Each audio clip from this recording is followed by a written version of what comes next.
Good afternoon. It's Friday, the 12th of August, 2016, just after 1 o'clock. Welcome to UK Column News. I'm your host, Brian Gerrish. I will be joined by a live video Skype link by David Scott with Northern Exposure.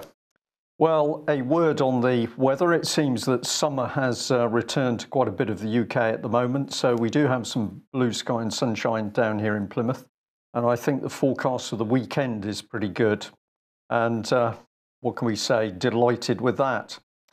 Well, matters defence have been of interest to the UK column for quite a long time. We predicted that Britain's armed forces were to be undermined, broken up. This was principally to help force Britain's armed forces into an uneasy partnership with particularly the French, but it was also to help form joint EU military forces.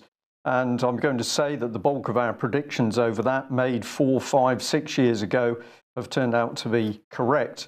But we're fascinated to see really the quality of some of the senior officers who are now attempting to defend the pitiful state of particularly Britain's Royal Navy. And this particular gentleman was brought to my attention. We'll bring him in. He's Admiral Alex Burton, Rear Admiral Alex Burton. And he's been very big on Twitter over the last 24 hours. He seems to be getting very excited over the fact that there's been some criticism of Britain's armed forces.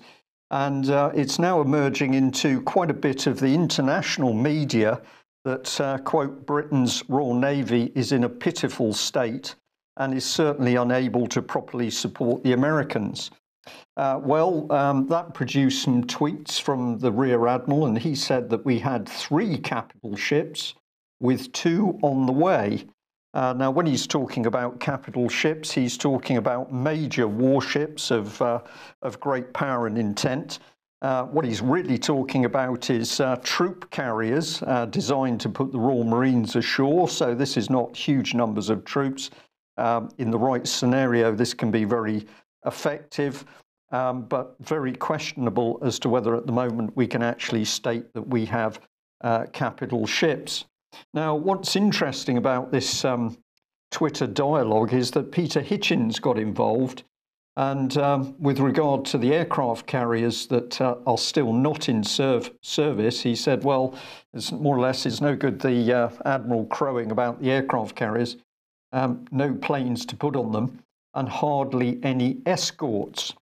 And back came Alex Burton, and he said, don't like the word escort, but we've got 19 frigates and destroyers and a large F-35 order in the last defence review, and that questions your comments.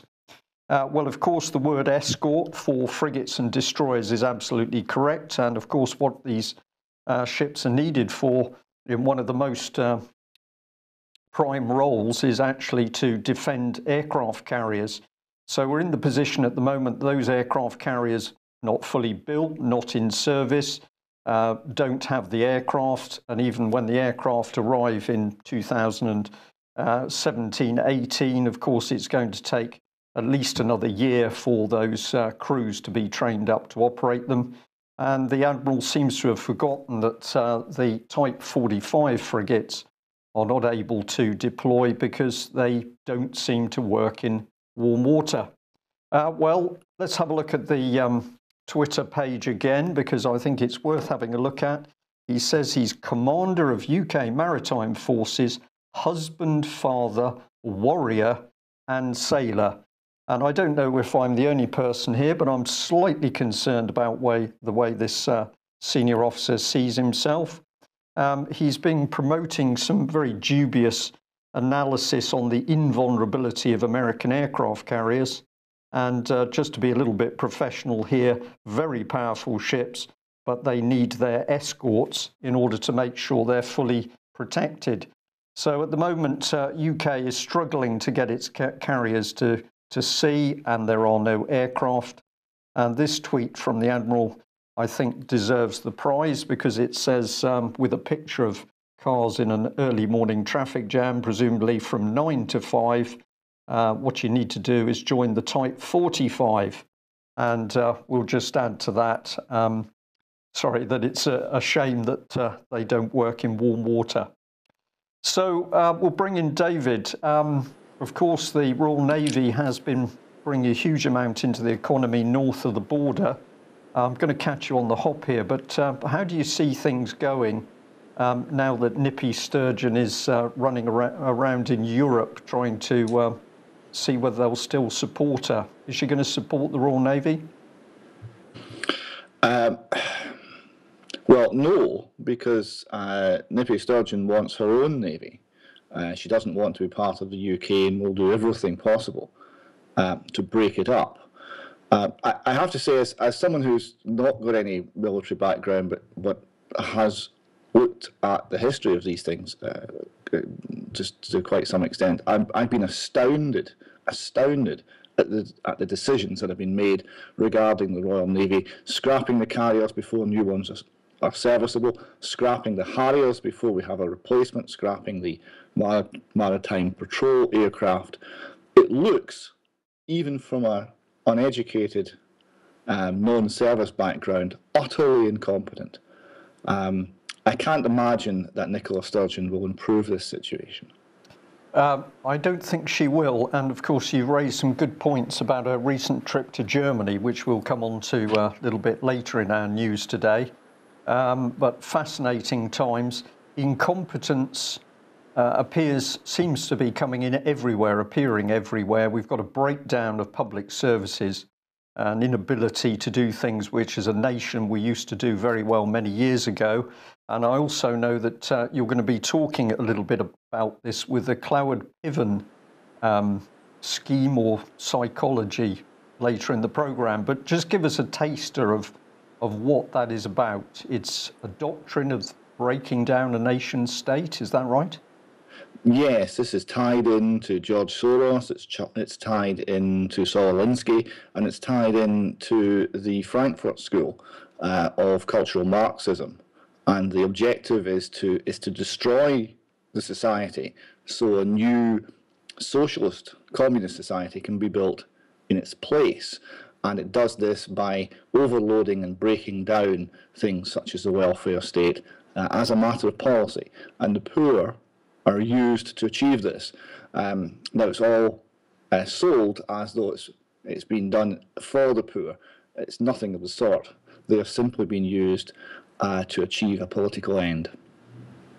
A very dangerous political end. Okay, well, we'll come on to that a little bit later, as I've said.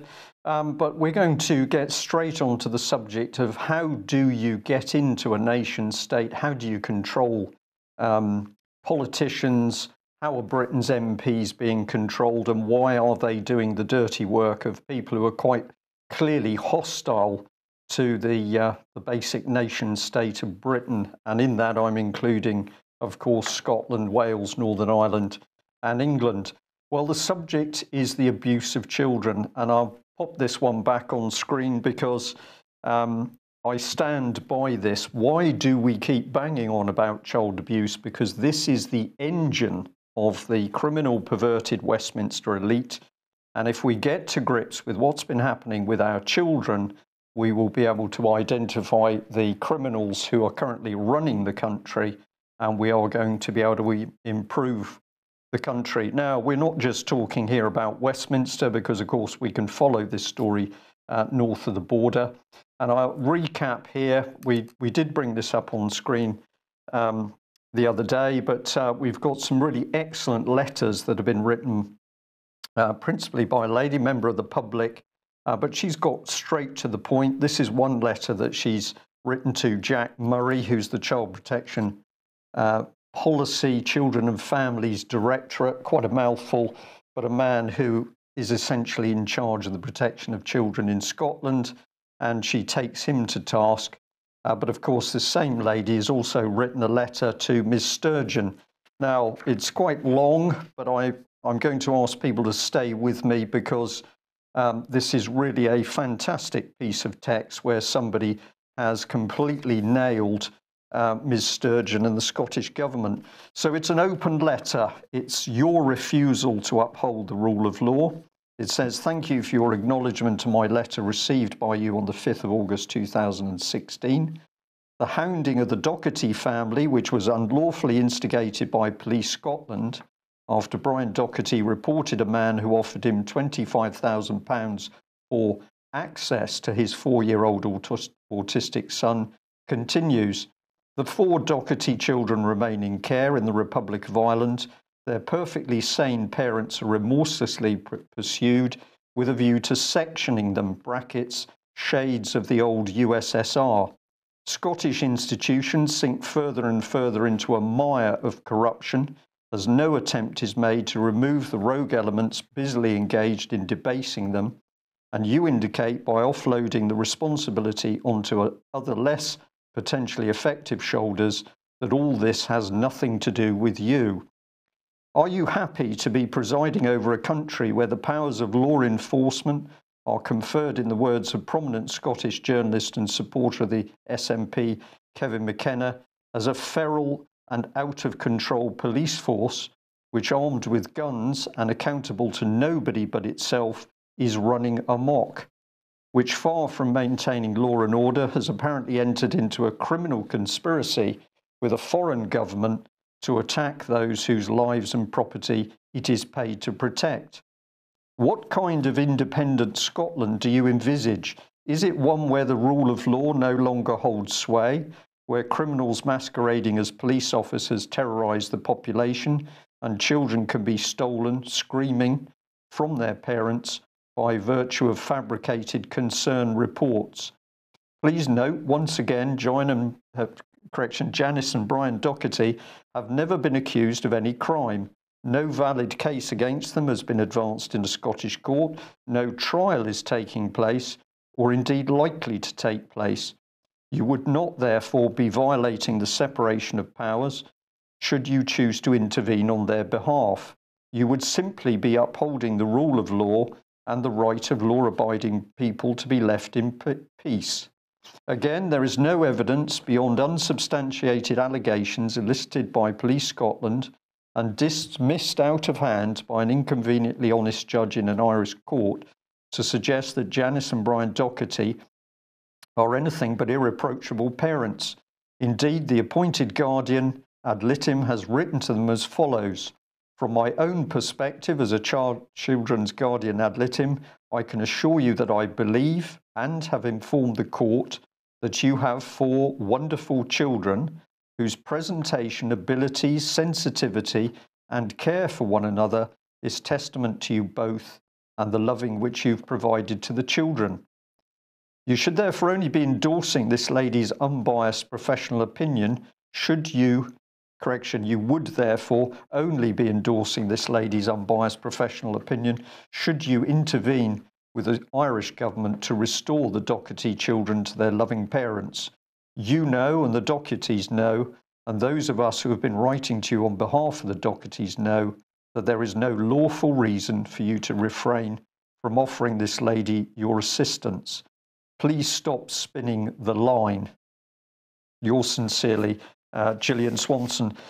David, this is a really incredible letter because it takes quite a lot of information. It just drills into the key elements of this case.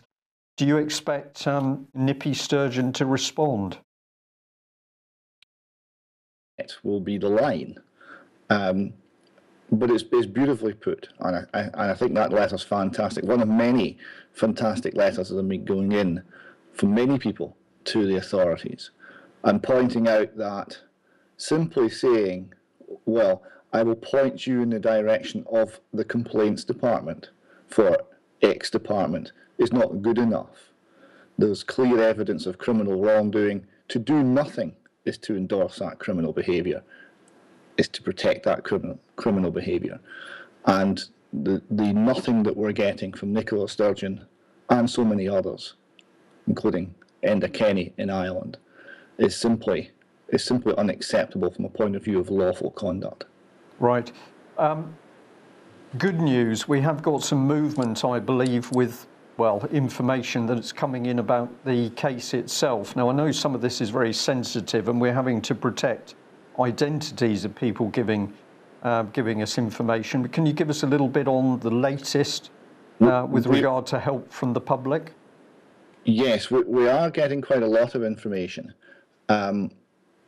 We're trying to get, on one front, a full picture, without any help from Police Scotland, I mean, a full picture of Alan Lowe, and we hope to have something shortly on that up on the website.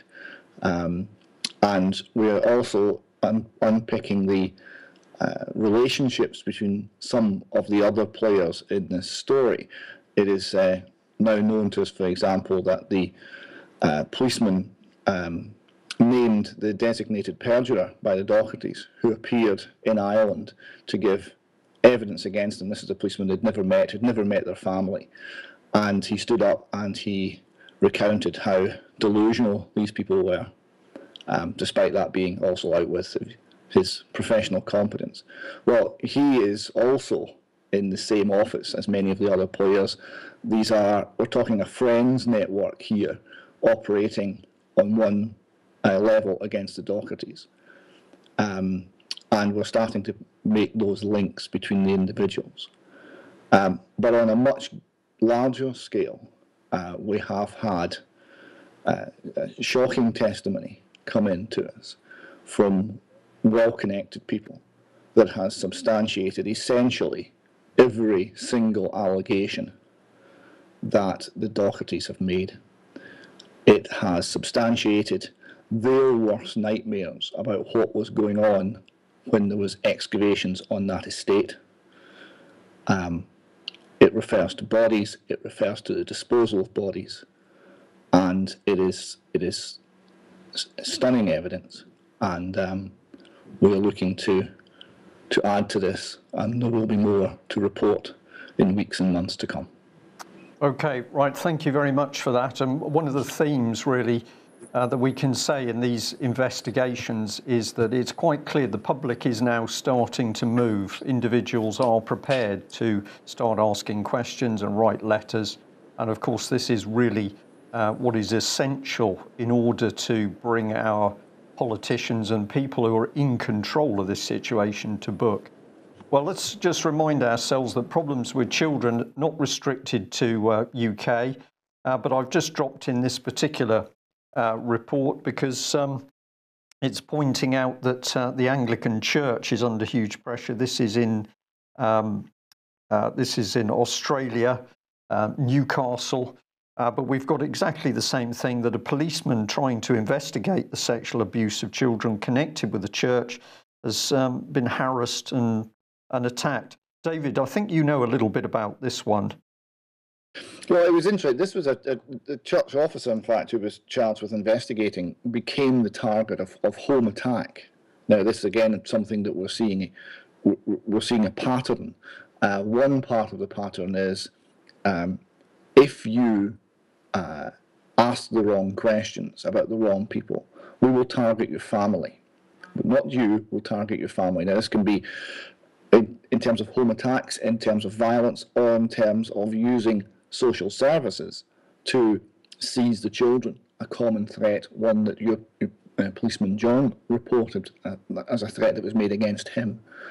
So we're seeing the very nastiest element of totalitarian regimes and how people are controlled by fear manifests itself all around the Anglo-Saxon world.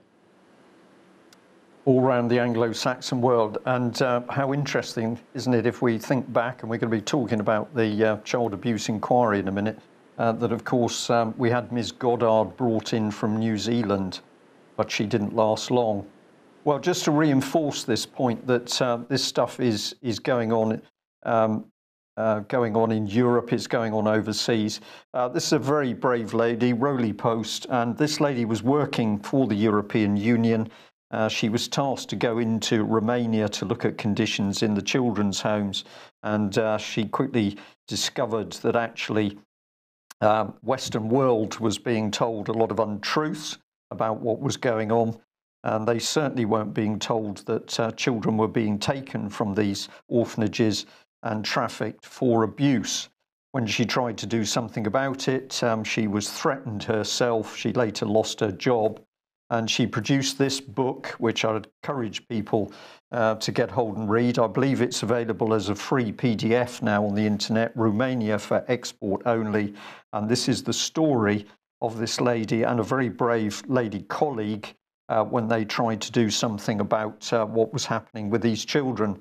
And I can tell you that in the book, she talks about contacting British MPs. And of course, what did they do? Nothing. Well, let's remind ourselves of the power of the British state. This was an earlier BBC report, and it was talking about the Crown Prosecution Service being fined because they lost data, fined £200,000 over the theft of interview films from a laptop. But basically, this was video footage linked to 31 investigations containing dozens of abuse victims. And oh dear, that data went to a company called Swan Films in Manchester, and there was an unfortunate break-in, and unfortunately all of that data disappeared. So we've got the British state losing documents to do with Israel and nuclear weapons. We've got data being lost due to child abuse inquiries, films. Bit of a problem, really, losing all of this stuff. It's very careless. Well, let's just have a look at what's behind the fear factor in the British state. This is a network that we did a while ago, but before we move on to the child abuse inquiry, I think it'd be useful to recap. So here we go. Westminster VIP abuse ring. And of course, this is a key part of it, the Grafton Close Children's Home, Richmond Borough, which was supplying children. We had the Elm Guest House in Barnes with a gay and paedophile guest list, senior MPs, Cyril Smith, high-ranking police, wealthy men, National Front, Sinn Féin, Royal Household, MI5, pop stars, and apparently even the Soviet spy Anthony Blunt. And the key lady running the organisation, Carol Kazir. But we also had links into the Conservative Group for Homosexual Equality, chaired by Ian Harvey, a junior Foreign Office Minister. We had the Tory Monday Club with links, and also we had some tenuous links with Peter Wright, and paedophile, who was used as a children's home consultant. He was linked himself to key members of the Thatcher government, and that brings us in a neat little circle back to those conservative groups. Well, we had the National Children's Bureau Health Minister was Virginia Bottomley, patron, not a lot of progress there. We had links through from Peter Wrighton to the Paedophile Information Exchange, and that brings us nicely to Harriet Harman and the National Council for Civil Liberties, now known as Liberty, which, amongst other things, campaigned for relaxation of rules on pornographic pictures of children. Well, there was a police raid connected to the Carol Kazir Elm Guest House, and she was then quickly to die of a drug overdose. But abuse victim Chris Fay says that she was murdered. And Chris Fay is later threatened and has had some pretty unpleasant experiences with the police in London. Abuse victims also been threatened by the police, and the only conclusion you can come to is that you've got the high-level protection of paedophiles. Now, I'm going to add this one. This is South Wales case. UK column reported for years on this. A little girl, Bonnie Lewis, kidnapped at gunpoint, not in Ireland this time, but in Florida, after false accusations were made against the mother by Neath Port Talbot Social Services. And despite the fact that all of the evidence has now surfaced, the girl, an adult, has not been reunited with her mother. So what took place? There was a failure to diagnose a serious illness of the little girl. A healthy appendix was removed by Neath Hospital when they had no license to operate.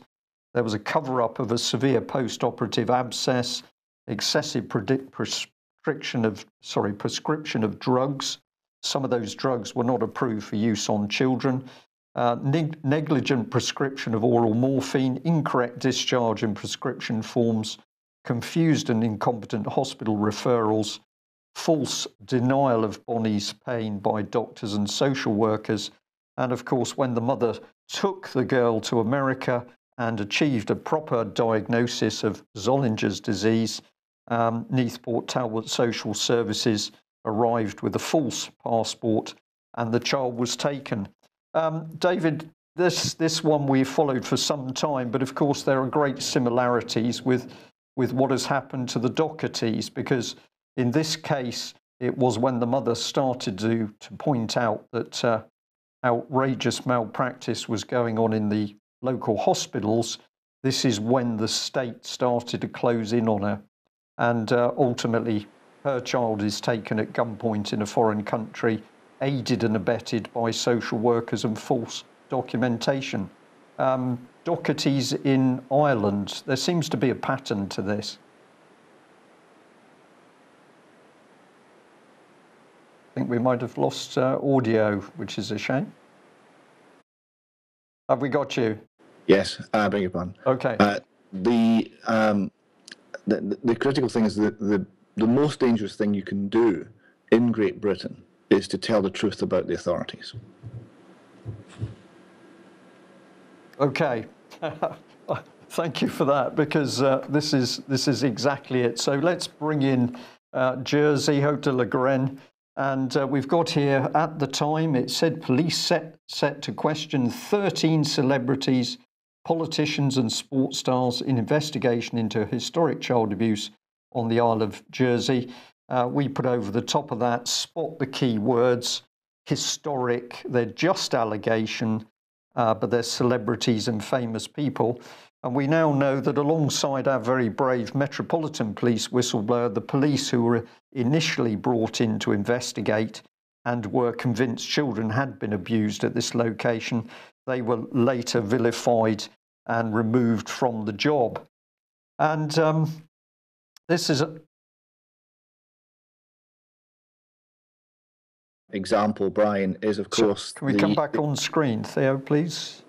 Is the allegation, because this is a coastal location, and the allegation is that the bodies of victims are disposed of at sea, so there are no remains to find by excavating, because they're disposed of at sea. Indeed. Okay, well, let's just bring this one back on screen, because this was a report. I've chosen the BBC, but it appeared in other places, that in a Norfolk paedophile ring case, the police were investigating social workers. And this is where we start to get to the nub of the system, that if we have paedophiles embedded in the very services which are supposedly there to protect children, then of course we're in a very dangerous position. And we can follow that with this lady. We've got Susie Smith, admitted falsely accusing a gentleman called Jonathan Coupland of attacking his 6-year-old child in an official custody case note. She said, "I was under pressure at the police station to exaggerate or confirm what I'd written." Note what the panel says at the bottom of the screen there. It said that the investigating panel had found she'd made the false allegation, but did not do so dishonestly. And they're going to decide whether she's guilty of misconduct later. David, I had great problems with this, that she made a false allegation, but she didn't do so dishonestly. Can you explain that to me? That's a tricky one, Brian. That's difficult.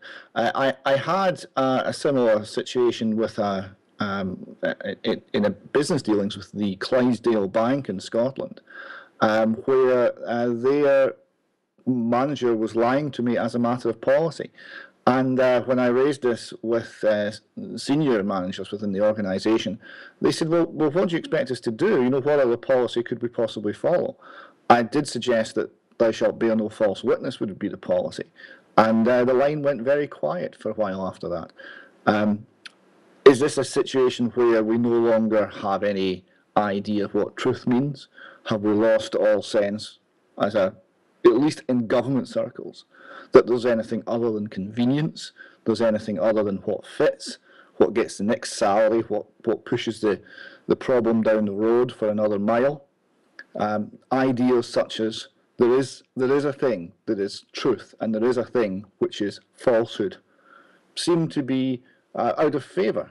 It's all just one grey area. Everything's lukewarm, and therefore there is no truth. There are no lies anymore. Is that what we're seeing? Are we dealing with people and organisations who are actually incapable of telling right from wrong? David, my opinion, we're absolutely seeing this, and this is policy which is not being driven into the civil service. It has been driven in, and we are now suffering from the result, so that we see the responses in terms of lines and spin, and we are not seeing the truth. I think it's reasonable to say that we're now nearly 2 weeks in to requests for 2 senior politicians, former policing officer Mike Penning and his replacement Mr. Lewis. We've asked them to comment on the testimony of our Met Police whistleblower. A stunning silence, absolutely nothing, no acknowledgement, no thank you for the information, no concern, a wall of silence.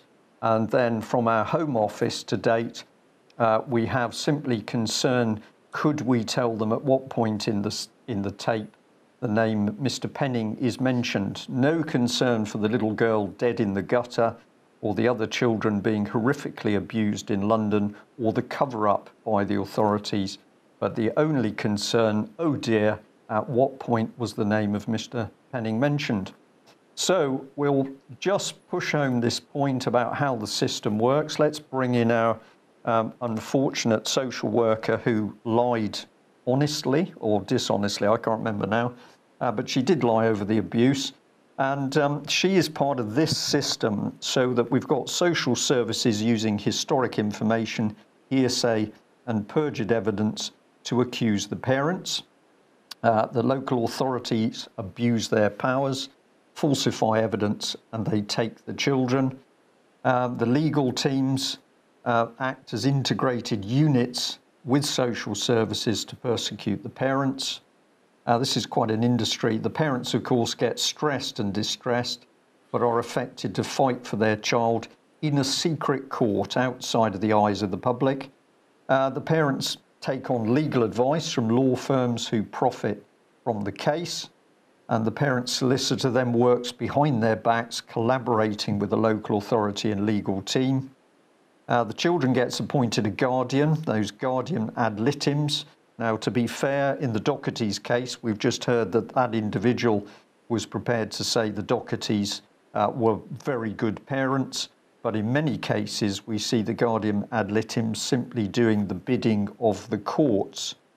And the guardian is appointed a solicitor who sides with the guardian, of course, rather than the child. The parents get stressed by being told to undergo psychiatric or psychological reports. That has happened to the Docherty family. And the parents are then drawn into a web of secret hearings where they are guilty until they can prove their evidence, their innocence, I beg your pardon. Meanwhile, the child suffers distress and neglect in foster care or a care home. And at the centre of it, we've got law firms, local authorities, care homes, charities, feeding off the children and earning billions.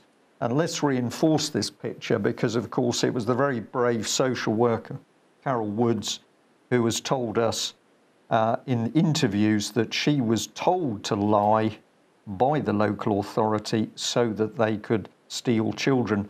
There's no misunderstanding here, David, is there? This is a template system. It's a criminal conspiracy to take children and make profit from those children.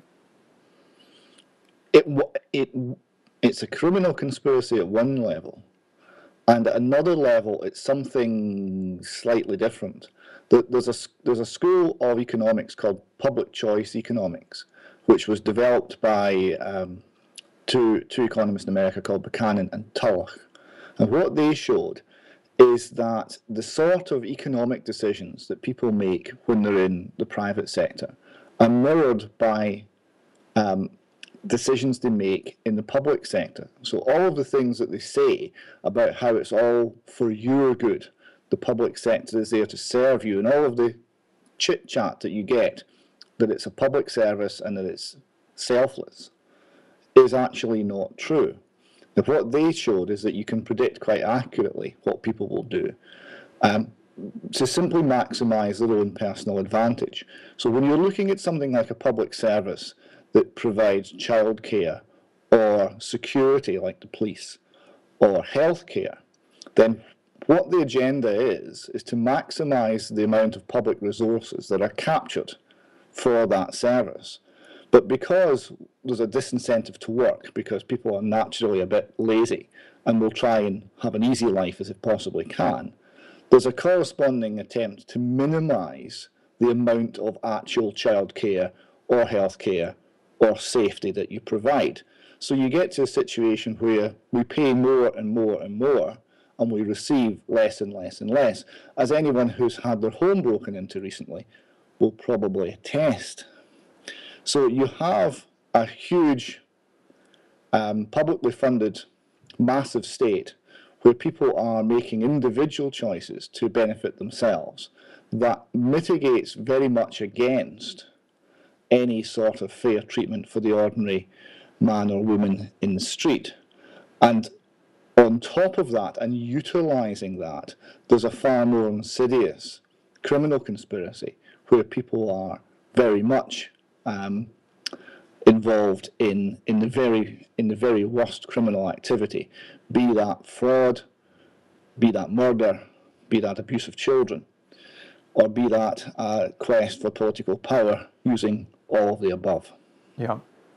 Okay, well, let's jump in now to the saviour, because apparently it's this lady, Alexis J, because she's the lady who's going to take on the child abuse inquiry south of the border. She has said that politicians wanted to keep a lid on it, but as we're going to see, she is going to take them on and sort it out. Now, I've labelled the pearls of wisdom and respectability there, and just want to keep those pearls in mind, because as we'll see in a minute, she does come under a rather different guise. Well, I went to look at her report in Rotherham, Independent Inquiry into Child Sexual Exploitation in Rotherham. I encourage people to get hold of this document because it is remarkable how bland it is. It does not name individuals. It does not call for prosecutions. It does not take individual failings in public office, malfeasance in public office, whatever it is. It is a wonderfully crafted document which gives some lessons learnt, but there's no substance to it. Don't take my word for it, have a look. And I also noted that, and I think this is very significant, it did not draw any conclusions. Normally in formal reports, you have the body of the document, and then you draw conclusions from all of the work that's gone into that main body. And from the conclusions, you make recommendations. Not so in this report. You simply have the text of the report, and then suddenly it jumps into these amazingly bland recommendations. Well, let's have a look at the lady without her pearls. And here she is. She said, she didn't.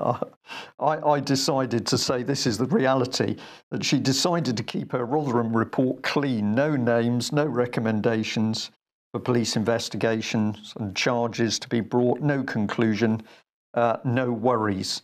But there she is with a very fine Egyptian collar. Presume that'll be something to do with her rank. And what else did she say? Well, she said, no one knows the true scale of child sexual exploitation in Rotherham over the years. Our conservative estimate is that approximately 1,400 children were sexually exploited over the full inquiry period, 1997 to 2013, but nobody knows. Nobody knows. And she then goes on to say, and I think this is the key bit, the abuse is not confined to the past, it's carrying on today. So no worries, we've had the investigation, we haven't named anybody, we haven't got anybody into court, it's continuing, but no worries. And we've got this one. Over the first 12 years covered by this inquiry, the collective failures of political and officer leadership were blatant. At an operational level, the police gave no priority to child sexual exploitation, regarding many child victims with contempt and failing to act on their abuse as a crime. David, this is absolutely key because she doesn't talk about people, she talks about officer leadership. It was the leadership at fault. The people were fine. It's just that maybe they lost a few documents. Their leadership was a bit dodgy. Is this woman in the real world? Well, yes, there are never specifics. No one's held to account, because what do you get if you have this failure of leadership? You get early retirement and a golden goodbye, it would seem. That there is no actual price to be paid. I seem to remember, Brian, in the Royal Navy, they used to hang one or two of the admirals every now and again to encourage the others. I understand that actually worked quite well. If we had a situation where some people in serious positions of power were actually prosecuted and actually did some jail time for what they did, for the decisions that they made, perhaps we would see an entirely fresh attitude amongst those who allegedly serve us. Indeed. I think the sad part is that the hanging was largely of the sailors and not of the admirals, but certainly I think it would work quite well with the establishment figures. So we've got this. This is where she takes the thing. Let's have a look at this statement from her. In 2013, the council leader, no name, who has held office since 2003, apologised for the quality of the council's safeguarding services being less than it should have been before 2009. This apology should have been made years earlier, and the issue given the political leadership it needed. This is absolute cover-up material, absolute cover-up material. We don't know how many thousand children have been abused, with the full horrors of what that means. But this was a little bit of a leadership problem by an unknown person. And if we correct the political leadership, everything will be okay. Well, just the lady to come into the big inquiry. So we get rid of her Egyptian period, and she's now in the big pearls. She says she's committed to ensuring that this UK inquiry does everything it has set out to do, and does so with pace, with confidence and with clarity. And she's made a vow to fearlessly examine institutional failures past and present. Now, I see in our chat room somebody has said, well, actually, Rotherham victims of abuse have actually praised her. Well, I'm interested in that. All of my senses say that this lady has been brought in to do a job. Keith Vaz is singing her praises, and perhaps that's a good reason to suspect something's not right. But of course, the other remarkable thing is that Miss Goddard apparently left because she didn't have any real understanding of English law. So we've brought in Miss J, who has no qualifications in law whatsoever. Well, the Home Office is pleased. This is Amber Rudd, and this is what she's got to say. Let there be no doubt our commitment to this inquiry is undiminished. We owe it to victims and survivors to confront the appalling reality of how children were let down by the very people who were charged to protect them, and to learn from mistakes of the past.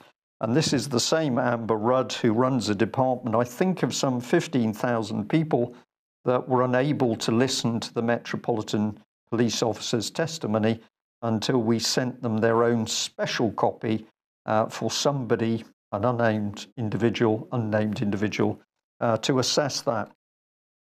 Well, let's leave child abuse, but we will hop back to Nippy Sturgeon, because those nasty Germans, I understand, have been a bit unkind to her.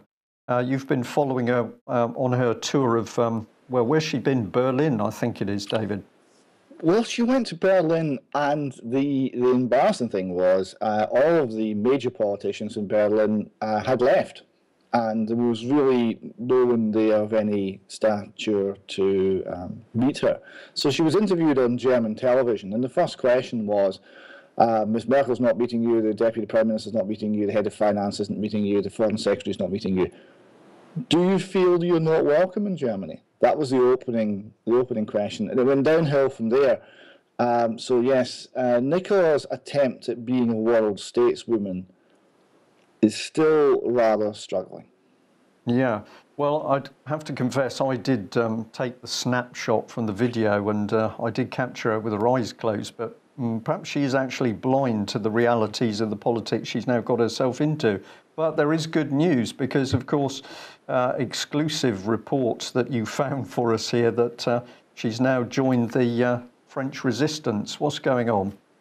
Yes, this is a tweet that she's here dressed up as someone who's joined the Scottish resistance, and the suggestion is, having failed in Germany, she's going to try and ally herself to France. We've tried that before in Scotland. It's not always gone well, Brian. No, apparently not. We'll have to have a separate discussion about that one, David. But more good news, and that is that people who've been politically advising former Procurator Fiscal Eilish Angelini seem to be in sticky troubled waters at the moment. And Peter Watson's name is still being linked in with the trouble around Heather Capital. This is quite a good report from, I think this is Peter Chirby, is that correct? This has been a Kirby's report, yes. I encourage people to look this one out. There's a lot of detail there. This is Levy and McRae. People who have followed the Holly Gregg, Robert Greene affair will know Levy and McRae very well. They were the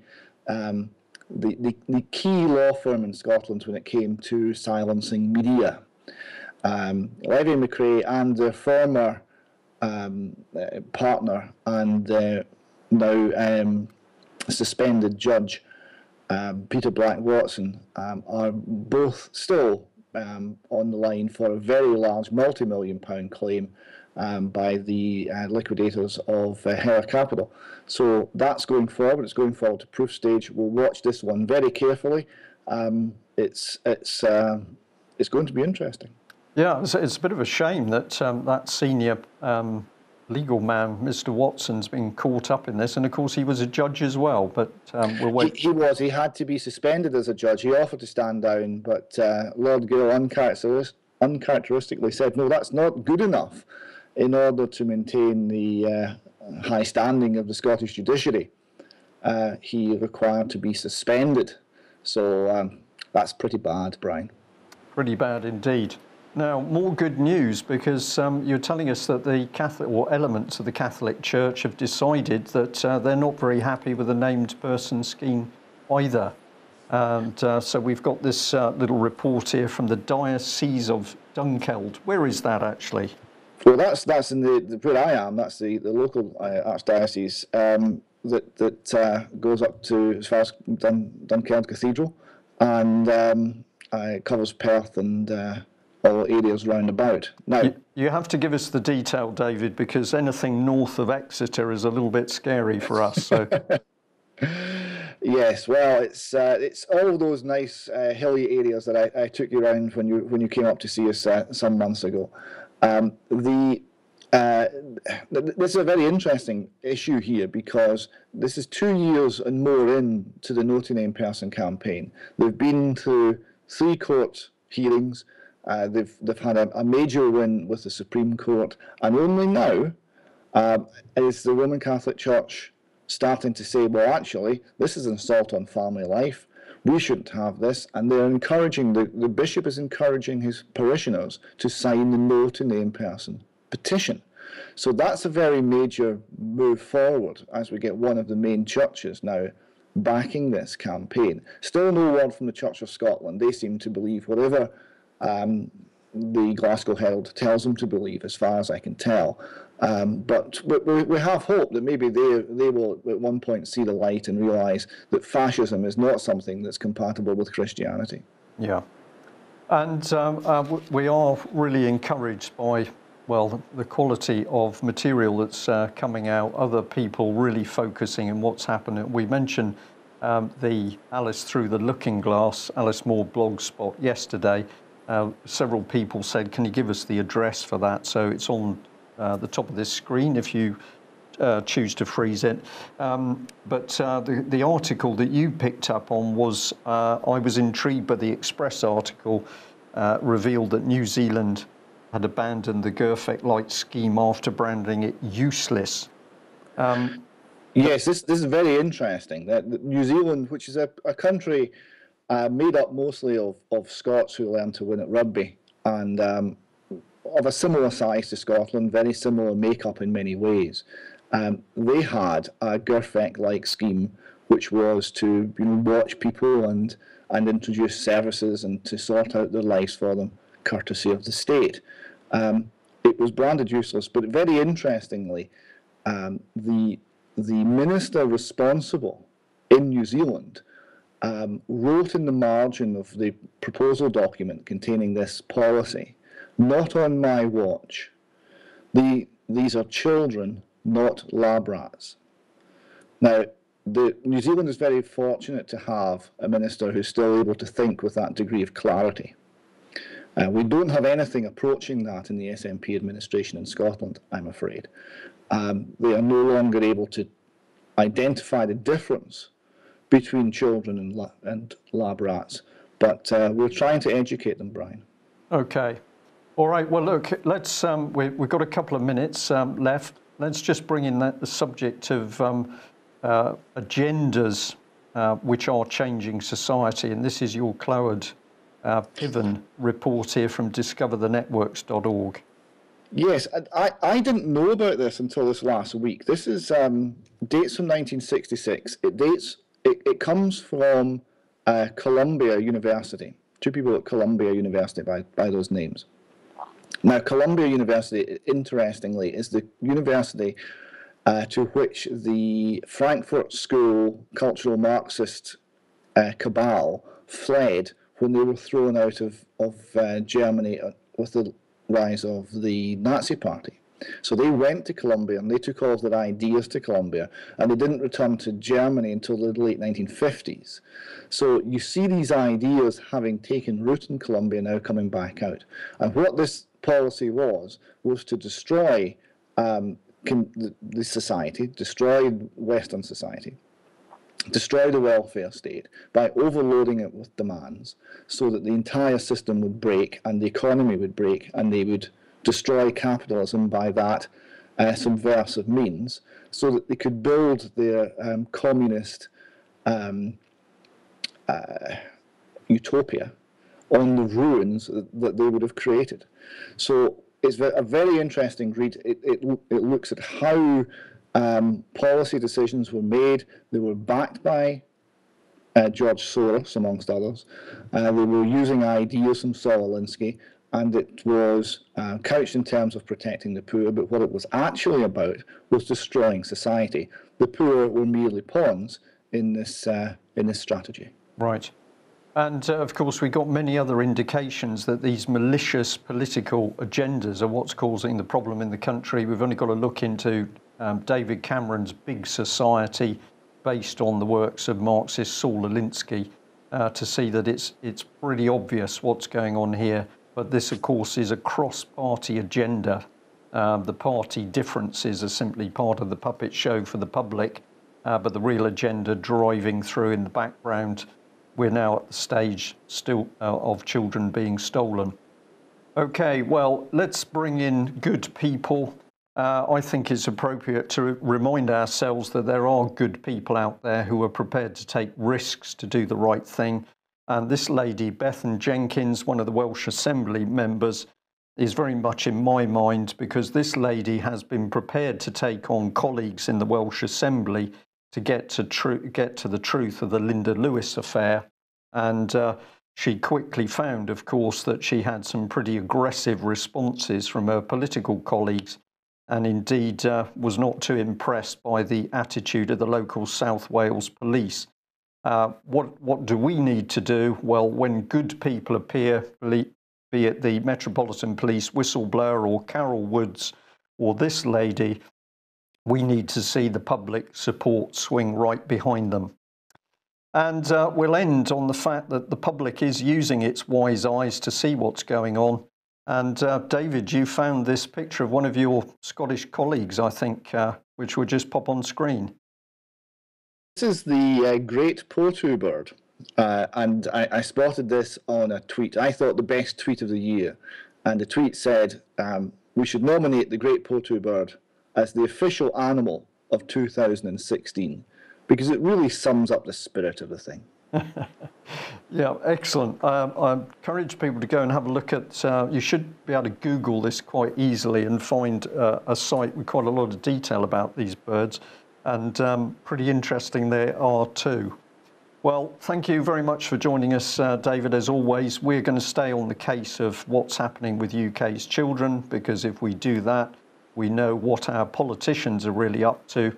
And of course, if we have politicians who are prepared to lie over the abuse and murder of Britain's children, those same politicians are prepared to lie over every other policy statement they make, be it defence, the economy, the NHS, or the general state of the nation. We need to change these people. We need to do it by lawful means. And that is why the British Constitution Group has now launched a new programme, which is Restore the Rule of Law. And that is exactly what we need to do if we are to stop this very dangerous and sinister decline of democracy in UK. Thank you very much to all of you that continue to give us information. We couldn't do what we do without you. And as we always need to say, if you're not yet a subscriber or a donator, please consider doing that, because we are getting more and more requests to help other people in order to travel, laptops, telephones, whatever else it needs, particularly if they're people who've been victimised by the British state. That's it. Thank you for joining us. We will be back same time on Monday, hopefully with Mike Robinson also in the studio. Thanks for joining us. Bye-bye.